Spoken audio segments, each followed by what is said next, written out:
عربی حروف تہجی، فتحہ، کسرہ، ضمہ، آواز آ، آواز ای، آواز او، سکون، تشدید، نہ پڑھے جانے والے، تنوین نصب، دو زبر۔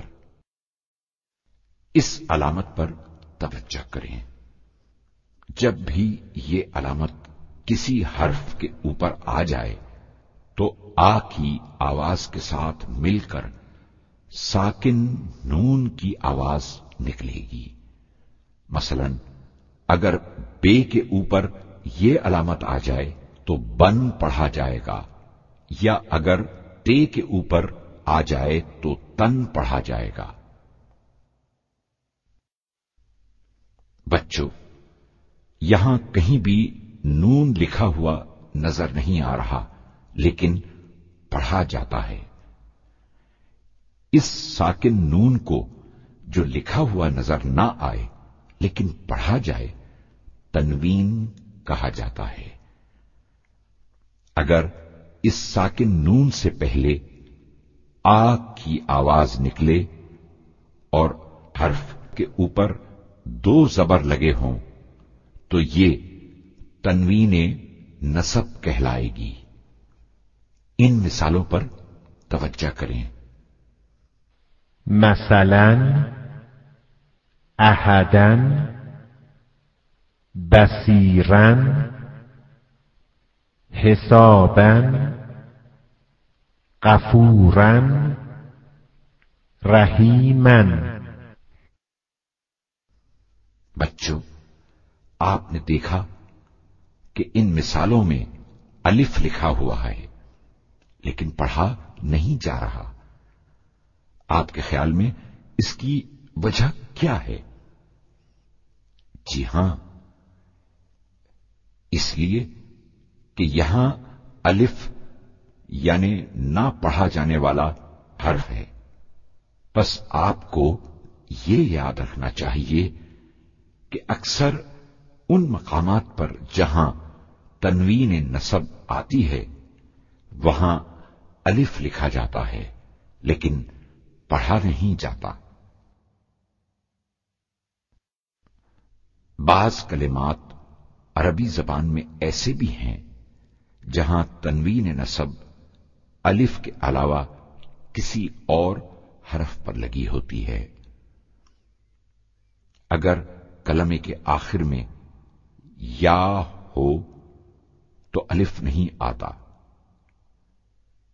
اور یا کے اوپر دو زبر یا تنوین لگی ہوتی ہے لیکن یا پڑھی نہیں جاتی، جیسے ہدن، اذن، مفترن، مصفن، مولن، مسمن۔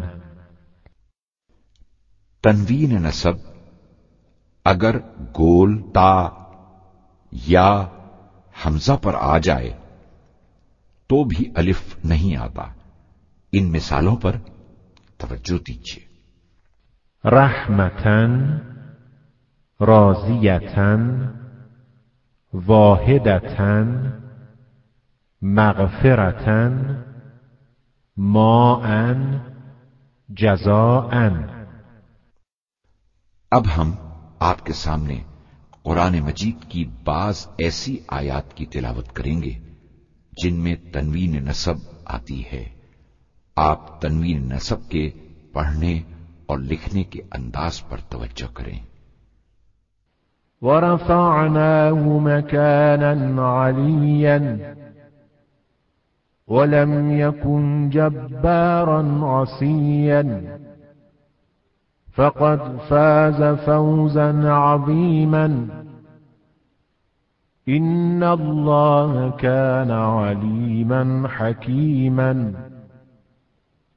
وَسَبِّحْهُ لَيْلًا طَوِيلًا۔